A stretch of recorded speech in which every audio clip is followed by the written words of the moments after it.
Hi అండి అందరికీ. ఈరోజు మనం నేర్చుకోబోతున్నవి మ్యాథ్స్కి సంబంధించి రేఖాగణితానికి సంబంధించినటువంటి ముఖ్యమైన బిట్లు అనమాట. చివరి వరకు చూడండి, ఇది మీకు చాలా యూజ్ఫుల్ అవుతుంది. ఇక్కడ ఫస్ట్ వన్ చూసుకున్నట్లయితే, క్రింది వానిలో సరి అయినది ఏంటి? బిందువు అనున్నది అనిర్వచిత పదము, అలాగే తలము అనున్నది ఒక నిర్వచిత పదము, రేఖ అనున్నది ఒక నిర్వచిత పదము. సో ఇందులో బిందువు అనున్నది, తలము అనున్నది, రేఖ అనున్నది ఈ మూడు కూడా అనిర్వచిత పదాలే కాబట్టి బిందువు, తలము, రేఖ ఈ మూడు కూడా అనిర్వచిత పదాలే అవుతాయి, నిర్వచించలేం. సో ఈ మూడు కూడా అనిర్వచితే అవుతాయి కాబట్టి ఇక్కడ సరి అయినది ఏది అంటే ఆప్షన్ 1 మాత్రమే సరి అయినది. నెక్స్ట్ వన్, ఒక వృత్తము దాని యొక్క వ్యాసంచే 2 భాగాలుగా విభజించబడిందంట. మరి ఈ ప్రవచనమును ఒక వ్యాసం చేత 2 భాగాలు విభజించబడింది. ఈ ప్రవచనానికి మొట్టమొదటి నిరూపణ ఇచ్చినటువంటి గణిత శాస్త్రవేత్త ఎవరు?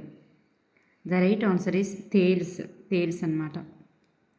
ఎలిమెంట్స్ గ్రంథంలోని 1వ పుస్తకంలో యూక్లిడ్ తెలియజేసినటువంటి నిర్వచనాల సంఖ్య 23 అనేది రైట్ ఆన్సర్. 23. క్రింది వానిలో సరి అయినది ఏమిటి? ఇచ్చిన ఏ రేఖాఖండం పైన అయినా ఒక సమబాహు త్రిభుజం నిర్మించవచ్చును. చూడండి, ఇచ్చినటువంటి ఒక రేఖాఖండం పైన సమబాహు త్రిభుజాన్ని నిర్మించవచ్చును. రెండు వేర్వేరు రేఖలు ఒకటి కన్నా ఎక్కువ ఉమ్మడి బిందువులను కలిగి ఉంటాయి. మరి ఈ రేఖ మీద బిందువులు ఎక్కడైనా మెర్జ్ అయ్యాయి, కలిసాయా? కలవలేదు. సో ఉమ్మడి బిందువులు ఎలా కలిగి ఉంటాయి? కలిగి ఉండవు. సో ఇక్కడ సరి అయినది ఏదంటే ఆప్షన్ ఏ మాత్రమే సరి అయినది అన్నమాట. ఒకే తలంలో ఎల్లప్పుడూ కూడా సమాన దూరంలో ఉంటూ ఎప్పటికీ ఖండించుకోని రేఖలను ఏమంటారు? ఒకే తలంలో ఉండాలి, సమాన దూరంలో, ఎల్లప్పుడూ కూడా సమాన దూరంలో, ఇలా డిస్టెన్స్ అనేటటువంటిది ఈ రెండింటికి సమానంగా ఉండాలి. ఇలా సమాన దూరంలో ఉంటూ ఎప్పటికీ ఖండించుకోవు, ఇలా స్ట్రైట్గా వెళ్ళిపోతుంటాయి, వీటి దారిలో ఇది, వీటి దారిలో ఇది. ఇట్లాంటి రేఖలను ఏమంటారంటే సమాంతర రేఖలని అంటారు. దీర్ఘ చతురస్రంలోని ప్రతి కోణం ఎట్లా ఉంటుంది? మరి దీర్ఘ చతురస్రం అనేటటువంటిది మరి ఒక్కొక్క భుజం ఇలా ఒకదానికొకటి లంబంగా ఉంటాయి. సో ఈ ఒక్కొక్క కోణం ఎంత ఉంటుందంటే 90 డిగ్రీలు అనేది ఉంటుంది. మరి చతురస్రంలో 4 భుజాలు సమానంగా ఉన్నటువంటి చతురస్రంలో కూడా ప్రతి ఒక్క కోణం 90 డిగ్రీలు లంబ కోణాన్ని కలిగి ఉంటాయి. అర్ధ భ్రమణం సూచించేటటువంటి కోణం ఎంత? అర్ధ భ్రమణం, ఇప్పుడు ఒక వృత్తం ఉంది, మరి అర్ధ భ్రమణం అంటే సగం భ్రమణం. ఇక్కడ 12 దగ్గర స్టార్ట్ అయినటువంటి ముళ్ళు ఇక్కడికి 6 దగ్గరకు వచ్చింది అనుకోండి. సో ఇలా 6 దగ్గరకు వచ్చిందంటే ఈ అర్ధ భ్రమణం చేసింది అనుకోండి. ఇప్పుడు అర్ధ భ్రమణం చేసేదానికి కోణం ఎంత ఉంటుంది అంటే సరళ రేఖ మీద కోణం 180 డిగ్రీలు. సో 180 డిగ్రీలు అనేటటువంటిది రైట్ ఆన్సర్. ఒక విషమబాహు త్రిభుజం కలిగి ఉండేటటువంటి సౌష్ఠవ రేఖల సంఖ్య. విషమబాహు త్రిభుజం అంటే ఏ భుజం కూడా సమానంగా ఉండదు, 3 భుజాలు అసమానంగా ఉంటాయి. అలాంటప్పుడు సౌష్ఠవ రేఖలు ఏమైనా కలిగి ఉంటుందా అంటే 3 భుజాలు పొడవులు వేరువేరుగా ఉంటాయి కాబట్టి సౌష్ఠవ రేఖలు కలిగి ఉండవు. So 0 is the right answer. ఈ క్రింది వానిలో సరి అయినది లేదా సరి అయినవి ఏంటి? జియోమెట్రీ అనే ఆంగ్ల పదం జియోమెట్రాన్ అనేటటువంటి గ్రీకు పదానికి సమానం. మెట్రాన్ అంటే కొలత అనే అర్థం, జియో అంటే భూమి అని అర్థం. సో ఈ రెండు అపోజిషన్లో ఉన్నాయి, ఈ రెండు సరికాదు. సో ఆప్షన్ 1 మాత్రమే సరి అయినది, ఏ మాత్రమే సరి అయినది. ఒక పెన్సిల్తో కాగితంపై చిన్న చుక్కను పెడితే దానిని ఏమంటారు? ఒక పెన్సిల్తో ఒక కాగితంపై ఇట్లా చిన్న చుక్కను కనుక పెడితే దానిని ఏమంటారంటే బిందువు అని పిలుస్తారు. బిందువుకు సంబంధించి క్రింది వానిలో సరికానిది ఏమిటి? బిందువునకు సంబంధించి క్రింది వానిలో సరికానిది. మరి బిందువు అనున్నది ఒక స్థానాన్ని సూచిస్తుంది. మరి బిందువులను ఏబీసీ అనే ఆంగ్ల అక్షరాలతో మాత్రమే సూచిస్తాము. మరి ఇక్కడ సరికానిది అడిగారండి, సరికానిది. మరి బిందువు అనున్నది ఒక నిర్వచనీయ పదం అన్నారు. అనిర్వచనీయ పదం కాబట్టి ఇది సరికాదు. బిందువుకు కొలతలు ఉండవు, స్థానాన్ని సూచిస్తుంది. ఏబీసీ అనే ఆంగ్ల అక్షరాలతో మాత్రమే సూచిస్తాం. ఇక్కడ మనం చూసుకున్నట్లయితే క్రింది వానిలో సరి అయినది ఏది? ఒక త్రిభుజం 2 అల్పకోణాలను కలిగి ఉండవచ్చు, ఒక త్రిభుజం 3 అల్పకోణాలను కలిగి ఉండవచ్చు. చూడండి, ఒక త్రిభుజం గనుక 2 అల్పకోణాలను కలిగి ఉందనుకోండి. 2 అల్పకోణాలు అంటే ఏంటి?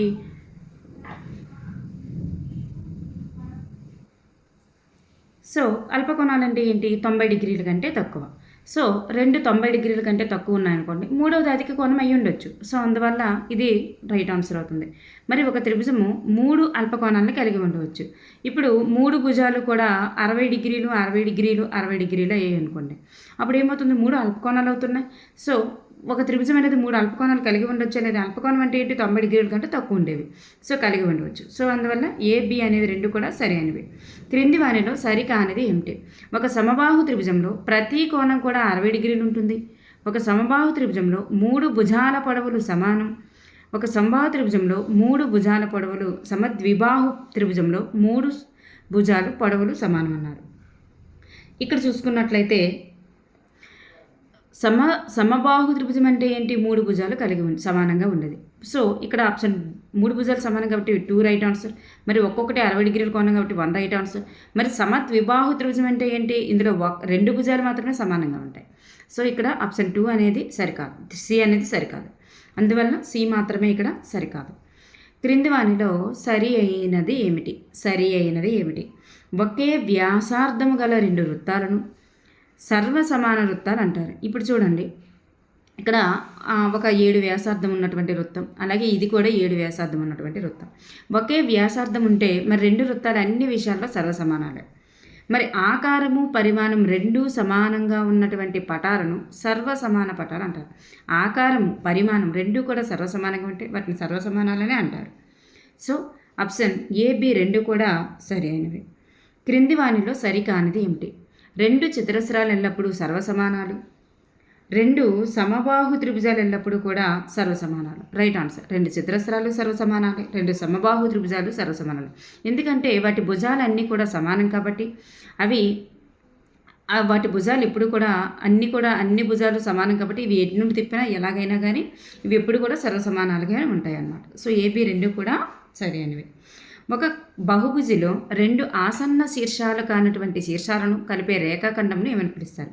ఒక బహుభుజిలో 2 ఆసన్న శీర్షాలు కానటువంటి శీర్షాలు అంటే ఏంటి? ఆసన్న శీర్షాలు కానివి అంటే పక్క పక్కన కానివి అని అర్థం. ఒక బహుభుజి అంటే బై సపోజ్ ఇట్లా వేసుకున్నాం. ఇందులో ప్రక్క ప్రక్కన లేనటువంటివి అంటే మరి ప్రక్కన లేనటువంటివి ఇలా ఉంటాయి. శీర్షాలు అన్నారు, కోణాలు కాదు కదా. పక్కన లేనటువంటివి అంటే ఎదురెదురు. ఈ శీర్షాలు పక్కన కానటువంటి శీర్షాలు అంటే ఇలా పక్కన ఉండకూడదు. సో దాటి ఉంది కాబట్టి ఎదురెదురు. ఇలాంటి శీర్షాలను కలిపే రేఖాఖండాన్ని ఏమని పిలుస్తారు? ఇలా రెండింటి ఈ శీర్షాన్ని కలిపే రేఖాఖండాన్ని ఏమని పిలుస్తామంటే కర్ణము అని పిలుస్తామన్నమాట. దీర్ఘచతురస్రం కలిగి ఉండేటటువంటి కర్ణాల సంఖ్య. ఒక దీర్ఘచతురస్రం ఎన్ని కర్ణాలను కలిగి ఉంటుంది అంటే ఒక ఆసన్న శీర్షాన్ని కాకుండా దాని తరువాత శీర్షాన్ని కలిపేటటువంటిది. ఆసన్న శీర్షం కానటువంటి శీర్షంతో కలుపుతూ గీసేటటువంటి రేఖల్ని కర్ణాలు అంటారు. మరి కర్ణాల సంఖ్య ఎన్ని వచ్చింది? మనకి 2 వచ్చిందనమాట. ఇదొక కర్ణం, ఇదొక కర్ణం. అన్ని భుజాలు సమానంగాను మరియు అన్ని కోణాలు సమానంగా ఉండేటటువంటి బహుభుజిని ఏమంటారు? అన్ని భుజాలు సమానంగా ఉండాలి, అన్ని కోణాలు కూడా సమానంగా ఉండాలి. అటువంటి బహుభుజిని ఏమంటారు? క్రమ బహుభుజి అంటారు. క్రమ బహుభుజి. ఒక బహుభుజి యొక్క అంతర ప్రదేశంలో ఉన్న ఏ 2 వేర్వేరు బిందువులను కలిపినా వచ్చే రేఖాఖండం పూర్తిగా ఆ బహుభుజి యొక్క అంతరంలోనే ఉండినట్టి బహుభుజిని ఏమంటారు? చూడండి, ఒక బహుభుజి యొక్క అంతర ప్రదేశంలో అంటే లోపల భాగంలో ఏవైనా 2 బిందువులు, బై సపోజ్ ఇట్లా ఒక బహుభుజి తీసుకున్నాం. ఇందులో ఏవైనా 2 బిందువులను కలిపే రేఖాఖండం, ఈ అంతరంలో ఏదైనా ఒక 2 బిందువులను కలిపేటటువంటి రేఖాఖండం పూర్తిగా దాని అంతరంలోనే ఉంటుంది. దీన్ని ఏమంటారు? ఇది పూర్తిగా దీని అంతరంలోనే కదా ఉంది ఇదనేది. సో దీన్ని ఏమంటారంటే కుంభాకార బహుభుజి అంటారు. కుంభాకార బహుభుజి. క్రింది వానిలో సరి అయినది ఏమిటి? గాలిపటం ఒక సమాంతర చతుర్భుజం అవుతుంది. సమాంతర చతుర్భుజం ఒక గాలిపటం అవుతుంది. రాంబస్ ఒక గాలిపటం అవుతుంది. మరి ఇందులో గాలిపటం అవ్వాలంటే ఎలా ఉండాలి? గాలిపటం అవ్వాలంటే ఇట్లా ఉండాలి. సో ఇట్లా ఆకారాన్ని కలిగి ఉండేది ఏంటి? సో గాలిపటం ధర్మం ప్రకారం 2 జతల ఆసన్న భుజాలు సమానంగా ఉండాలి. 2 జతల ఆసన్న భుజాలు అనేటటువంటి సమానంగా ఉండాలి. అంటే ఈ భుజం ఈ భుజం, ఈ భుజం ఈ భుజం సమానంగా ఉండాలి. రాంబస్లో అన్ని భుజాలు సమానం కాబట్టి మరి ఆ లక్షణాన్ని కలిగి ఉండేది రాంబస్సే కాబట్టి రాంబస్ మాత్రమే అవుతుంది. మరి సమాంతర చతుర్భుజం అనేది పక్క పక్కన ఆసన్న భుజాలు సమానంగా ఉండవు. దీనికి ఎదురెదురు భుజాలు అనేవి సమానంగా ఉంటాయి. దీనికి ఎదురెదురు ఉంటాయి తప్ప పక్క పక్కనవి ఉండవు. మరి సమాంతర చతుర్భుజం గాలిపటం అవ్వదు, గాలిపటం కూడా సమాంతర చతుర్భుజం అవ్వదు. సో ఇక్కడ ఆప్షన్ సి మాత్రమే రైట్ ఆన్సర్. నెక్స్ట్ వన్, కర్ణాలు పరస్పరం సమద్విఖండన చేసుకోవాలి. లంబ సమద్విఖండన కాదు, కర్ణాలు పరస్పరం సమద్విఖండన చేసుకునేటటువంటి చతుర్భుజం ఏంటి అంటే ఇక్కడ కర్ణాలు పరస్పరం సమద్విఖండన చేసుకోవాలంటే సమాంతర చతుర్భుజంలో మాత్రమే కర్ణాలు పరస్పరం సమద్విఖండన చేసుకుంటాయి, అంటే సమానంగా విడదీసుకుంటాయి అన్నమాట. ఈ ముక్క సమానంగాను, ఈ ముక్క సమానంగాను ఉంటాయి. సో ఆప్షన్ 2 అనేది ఇక్కడ రైట్ ఆన్సర్. ఏ బహుభుజి యొక్క బాహ్య కోణాల మొత్తమైన ఎంతకు సమానంగా ఉంటుంది? ఏ బహుభుజి యొక్క బాహ్య కోణాల మొత్తమైన ఎంతకు సమానంగా ఉంటుంది? 360 డిగ్రీలకు సమానంగా ఉంటుంది బాహ్య కోణాల మొత్తం. అందుకే ఏదైనా బహుభుజి యొక్క బాహ్య కోణాల మొత్తం అని అడిగితే మీరు కళ్ళు మూసుకొని పెట్టాల్సింది 360 డిగ్రీలు. మరి ప్రతి ఒక్క బాహ్య కోణం ఎంత అని అడిగారు అనుకోండి, 360 డిగ్రీలు బై n వేసుకోండి. అంటే అది ఏ బహుభుజి అని ఇచ్చారు? షడ్భుజి అని ఇస్తే ఇక్కడ 6 వేయాలి. సప్తభుజి అని ఇచ్చారు అనుకోండి, ఇక్కడ 7 వేయాలి. మరి నవభుజి అని ఇస్తే 9 వేయాలి. మరి చతురస్రం అని ఇచ్చారనుకోండి, 4 భుజాలు కలిగి ఉంటుంది కాబట్టి 4 వేయాలి. ఇట్లా ఒక్కొక్క బాహ్య కోణం కావాలంటే ఇది వేసుకోండి. బాహ్య కోణాల మొత్తం అని అడిగితే 360 డిగ్రీలే అవుతుంది. ఒక క్రమ షడ్భుజి, ఇక్కడ ఏమడిగారు? షడ్భుజి యొక్క ప్రతి బాహ్య కోణం అంటే అర్థం ఏంటి? ఒక్కొక్క బాహ్య కోణం. మరి ఒక్కొక్క బాహ్య కోణానికి ఏమని ఇవ్వాలి? 360/n. షట్భుజి, షట్ అంటే ఎన్ని? 6. సో 60 డిగ్రీస్ అనేటటువంటిది రైట్ ఆన్సర్ అనమాట. అప్పుడు ప్రతి ఒక్క బాహ్య కోణం ఎంత ఉంటుందంటే 60 డిగ్రీస్.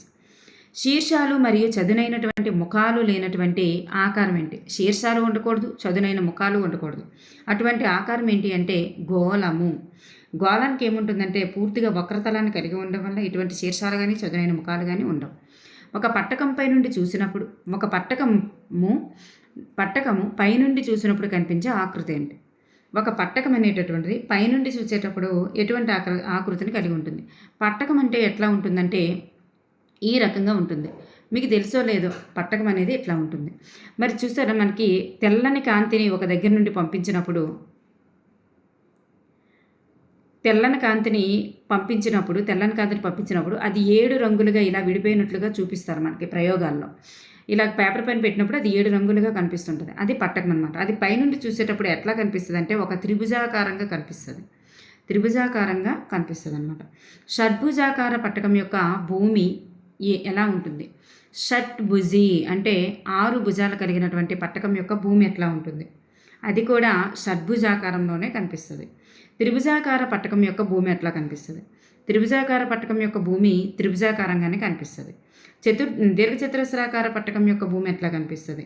దీర్ఘచతురస్రాకార పట్టకం యొక్క భూమి దీర్ఘచతురస్రాకారంగా కనిపిస్తుంది. సో ఇక్కడ ఏది కాదనేది రైట్ ఆన్సర్.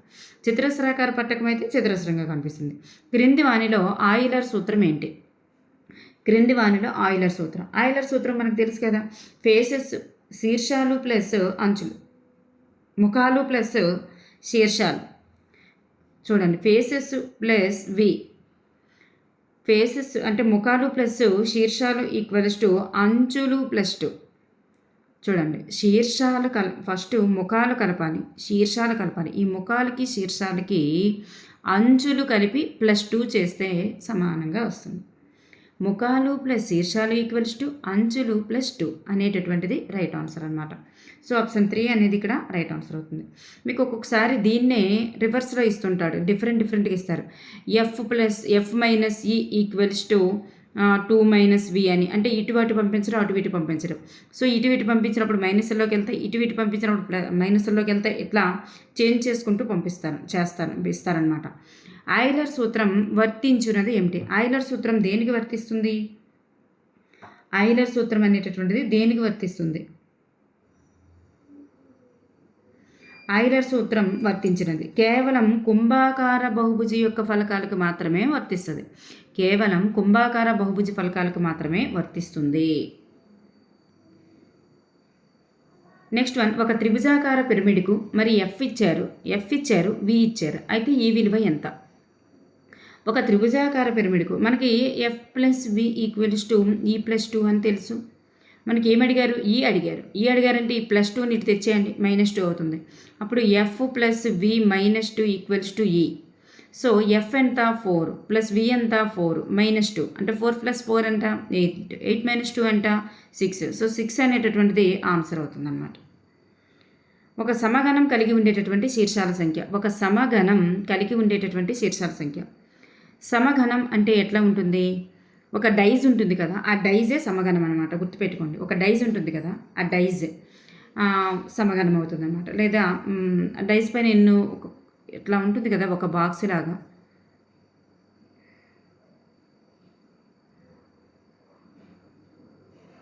ఇట్లా ఒక బాక్స్లా ఉంటుంది కదా, ఇదే మనకి సమగణం అనమాట. ఈ సమగణం కలిగి ఉండేటటువంటి శీర్షాల సంఖ్య. ఎన్ని శీర్షాలు కలిగి ఉంది?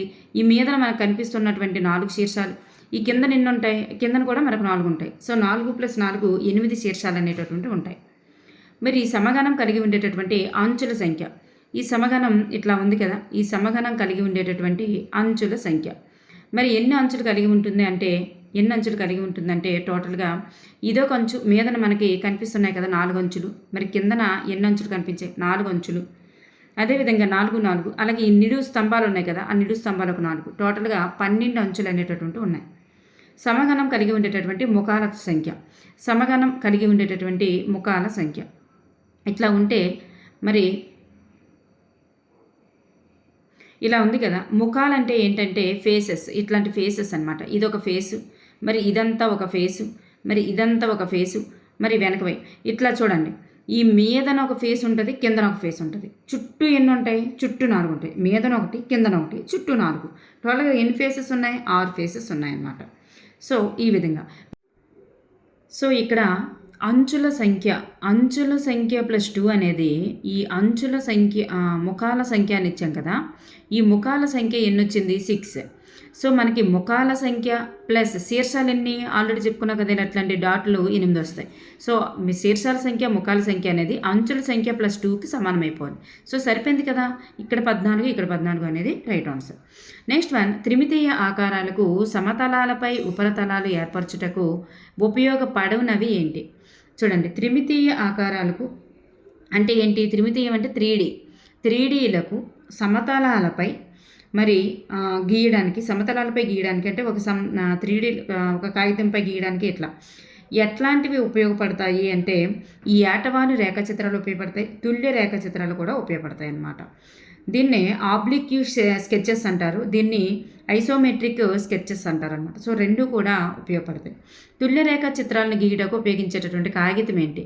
తుల్యరేఖా చిత్రాలను ఉపయోగించేటటువంటి కాగితం తుల్య బిందు కాగితం అంటారు. ఐసోమెట్రిక్ స్కెచెస్ గీయడానికి ఉపయోగపడేటటువంటిది ఐసోమెట్రిక్ డాట్ పేపర్ అనమాట. ఖచ్చితమైన కొలతలతో గీయడానికి చుక్కల సమాన దూరంలో ఉండే తుల్య బిందు కాగితాన్ని ఉపయోగిస్తారు. 2 సెంటీమీటర్లు 2 సెంటీమీటర్లు 2 సెంటీమీటర్లు కొలతలుగా గల ఘనాలను, ఇదొక ఘనం అనుకోండి, ఇది 2 ఉంది, ఇది 2 ఉంది, ఇది 2 ఉంది, పక్కనే ఉంచగా ఏర్పడినటువంటి దీర్ఘఘనం యొక్క పొడవు ఎంత? ఇది 2, ఇది 2, ఇది 2, ఈ పక్కనే ఉంచాం. అప్పుడు దీర్ఘఘనం యొక్క పొడవు ఎంత ఏర్పడింది? పొడవు 2, పొడవు 4, వెడల్పు 2 ఏర్పడుతుంది. సో ఎత్తు కూడా 2. సో పొడవు అనేటటువంటిది 4 సెంటీమీటర్లు అనేది రైట్. స్తూపాకార గొట్టం యొక్క నిలువు కోత ఏర్పరిచే ముఖం ఏంటి? ఇప్పుడు స్తూపాకార గొట్టం ఎట్లా ఉంది, దీన్ని నిలువు కోత కోసం అనుకోండి, అప్పుడు ఏమి ఏర్పడింది? 2 దీర్ఘ చతురస్రాల్లా ఏర్పడ్డాయి. సో దీర్ఘ చతురస్రం అనేది రైట్ ఆన్సర్. నెక్స్ట్ వన్, 2 కర్ణాల కొలతలు ఇచ్చారు, అప్పుడు నిర్మించగల చతుర్భుజం ఏంటి? 2 కర్ణాల కొలతలు అంటే D1, D2 కొలతలు ఇచ్చారనుకోండి, అప్పుడు మనం నిర్మించగల చతుర్భుజం ఏంటి? రాంబస్ని మనం నిర్మించగలం. రాంబస్ యొక్క కర్ణాలు పరస్పరం లంబ సమద్వికరణం చేసుకుంటాయి కాబట్టి, సో ఈ ప్రత్యేక ధర్మం వల్ల కేవలం 2 కర్ణాల కొలతలు మాత్రమే తెలిసినప్పుడు ఆ రాంబస్ను ఖచ్చితంగా నిర్మించవచ్చు. ఒక చతురస్రం నిర్మించడానికి అవసరమయ్యేటటువంటి స్వతంత్ర కొలతల సంఖ్య. ఒక చతురస్రం నిర్మించాలంటే అవసరమయ్యే స్వతంత్ర కొలతల సంఖ్య 1 అవసరమైతే చాలు. ఎందుకంటే ఒక భుజం కొలత ఇస్తే చాలు, మనకి 90 డిగ్రీల కోణం అనేటటువంటి తెలుసు కాబట్టి. అందువల్ల అన్ని భుజాలు సమానంగా ఉంటాయి కాబట్టి ఒక్క భుజం ఇస్తే మనకి 4 భుజాలు ఇచ్చినట్లే. ఒక కోణం కొలత మనకు తెలుసు 90 డిగ్రీలని. చతురస్రానికి కోణం కొలత 90 డిగ్రీలు, దీర్ఘ చతురస్రానికి అన్ని కోణాలు 90 డిగ్రీలు. నెక్స్ట్ వన్, ఒక సమాంతర చతుర్భుజం నిర్మించుటకు అవసరమయ్యే స్వతంత్ర కొలతల సంఖ్య. ఒక సమాంతర చతుర్భుజం ఏర్పరచాలంటే మరి అవసరమయ్యేటటువంటి స్వతంత్ర కొలతల సంఖ్య. మరి దీనికి ఆసన్న భుజాల పొడవులు వాటి మధ్య కోణం లేదా ఒక కర్ణం కొలత కావాలి. ఇప్పుడు చూడండి, ఈ భుజం కొలత ఈ భుజం కొలత కావాలి. మరి ఒక కర్ణమైన ఒక కోణమైన ఏదో ఒకటి అవసరమవుతుంది. ఒక కోణమైనా కావాలి, ఒక కర్ణం కొలత అయినా కావాలి. సో 3 కొలతలు అనేటటువంటివి మనకి దీనికి అవసరమవుతాయి. ఒక దీర్ఘచతురస్రం నిర్మించుటకు అవసరమయ్యేటటువంటి స్వతంత్ర కొలతలేంటి? ఒక దీర్ఘచతురస్రం ఏర్పరచాలంటే మనకు ఆల్రెడీ తెలుసు 90 డిగ్రీస్ కోణం. మరి అందులో ఎన్ని భుజాలు ఉంటాయి? 2 ఎదురెదురు భుజాలు సమానం కాబట్టి ఇందులో ఒక భుజం ఇచ్చి ఒక కోణం, మనకు ఆల్రెడీ ఒక కోణం తెలుసు కాబట్టి ఇందులో 2 స్వతంత్ర కొలతలు తెలియాలి. అంటే ఒక భుజం 2 భుజాల కొలతలు తెలియాలి, ఒక కోణం మనకు తెలుసు. అంటే మనకి ఇవ్వాల్సినవి ఏంటి? 2 భుజాల కొలతలు అనేటటువంటివి అవసరమవుతాయి. నెక్స్ట్ వన్, ఏకైక చతుర్భుజ నిర్మాణానికి అవసరమయ్యేటటువంటి కొలతల సంఖ్య. చతుర్భుజం నిర్మించాలంటే ఆ చతుర్భుజం అంటే ఏంటి? ఏ భుజం కూడా సమానంగా ఉండదు, అన్నీ కూడా అసమానంగా ఉంటాయి. అలాంటప్పుడు ఒక నిర్దిష్టమైనటువంటి ఆకారం లేనటువంటి ఏకైక సాధారణ చతుర్భుజాన్ని ఖచ్చితంగా నిర్మించాలంటే ఒక కోణం మినిమం ఒక కోణం తెలియాలి. మరి 4 భుజాల కొలతలు తెలియాలి. మినిమం ఒక కోణం తెలియాలి. అందువల్ల 5 స్వతంత్ర కొలతలు అనేవి అవసరమవుతాయి. ఒక సమాంతర చతుర్భుజం కలిగి ఉండేటటువంటి సౌష్ఠవ రేఖల సంఖ్య. ఒక సమాంతర చతుర్భుజం కలిగి ఉండేటటువంటి సౌష్ఠవ రేఖల సంఖ్య ఎన్ని కలిగి ఉంటుందంటే, సమాంతర చతుర్భుజం కలిగి ఉండేటటువంటి సౌష్ఠవ రేఖల సంఖ్య. సమాంతర చతుర్భుజానికి ఎటువంటి సౌష్ఠవ రేఖలు ఉండవు. దీనికి కేవలం భ్రమణ సౌష్ఠవం మాత్రమే ఉంటుంది. సౌష్ఠవ రేఖలు అయితే ఉండవు, భ్రమణ సౌష్ఠవం ఉంటుంది. నెక్స్ట్ వన్, ఒక చతుర్భుజం కలిగి ఉండేటటువంటి సౌష్ఠవ రేఖల సంఖ్య. ఒక చతుర్భుజంకి కూడా అస్సలు సౌష్ఠవ రేఖలు ఉండవు, 0. ఎందుకంటే అలా గీసినప్పుడు ఇప్పుడు చూడండి, సౌష్ఠవ రేఖలు అంటే ఇప్పుడు ఎట్లా చతుర్భుజం ఉంది, దీన్ని ఇలా మధ్యలో గీసినప్పుడు 2 భాగాలు ఒకేలా కనిపించాలి. అలా ఏమైనా ఉంటాయంటే దీనికి కూడా ఉండవు. మరి రాంబస్ కలిగి ఉండేటటువంటి సౌష్ఠవ రేఖల సంఖ్య. రాంబస్ ఎట్లా ఉంటుంది? రాంబస్ అనేది ఎదురెదురు భుజాలు సమానంగా ఉంటాయి.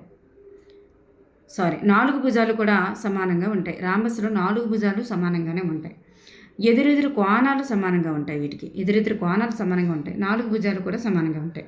అలాంటప్పుడు మరి ఇప్పుడు చూడండి, 4 భుజాలు సమానమే కదా. ఇప్పుడు ఇట్లా గీసామనుకోండి, ఈ భాగము సమానంగా కనిపిస్తుంది. లేదు ఇట్లా గీసామనుకోండి, అప్పుడు పై భాగం కింది భాగం కూడా సమానంగా కనిపిస్తుంది. అందువల్ల 2 సౌష్ఠవ రేఖలు అనేవి ఉంటాయి. నెక్స్ట్ వన్, ఆంగ్ల అక్షరమాలలో నిలువు అద్దం పరంగా పరావర్తన సౌష్ఠవాన్ని కలిగి ఉండే అక్షరాల సంఖ్య. పరావర్తన సౌష్ఠవాన్ని కలిగి ఉండేటటువంటి అక్షరాల సంఖ్య ఎంత అంటే 11. మరి నిలువు సౌష్ఠవ అక్షరాన్ని కలిగి ఉండే అక్షరాల సంఖ్య ఎంత అంటే 11 అనమాట. ఏంటి అంటే AH అంటే నిలువుగా గీసేటప్పుడు సమానంగా ఇరువైపులు సమానంగా కనిపించేవి. AHIMOTUVWXY ఈ 11 కూడా నిలువుగా గీసేటప్పుడు సౌష్ఠవంగా ఉంటాయి. ఆంగ్ల అక్షరమాలలో నిలువు మరియు అడ్డం పరంగా పరావర్తన సౌష్ఠవాన్ని కలిగి ఉండే అక్షరాల సంఖ్య. నిలువుగా కట్ చూసినా మరి అడ్డంగా అయినా ఎలా చూసుకున్నా మరి ఒకేలా సౌష్ఠవ అక్షరాలు కలిగి ఉన్నవి ఏంటంటే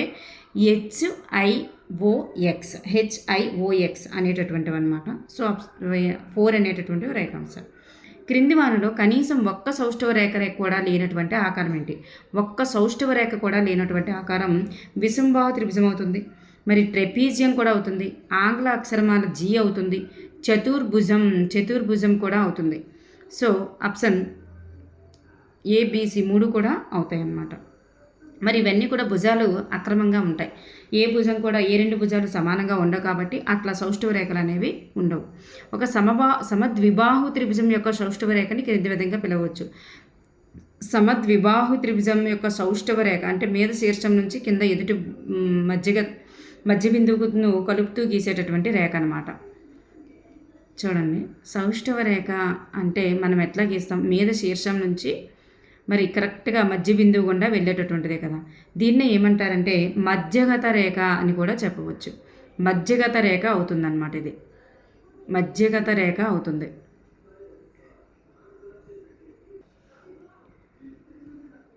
నెక్స్ట్ వన్, దీర్ఘచతురస్రం యొక్క భ్రమణ కోణం ఎంత? దీర్ఘచతురస్రం యొక్క భ్రమణ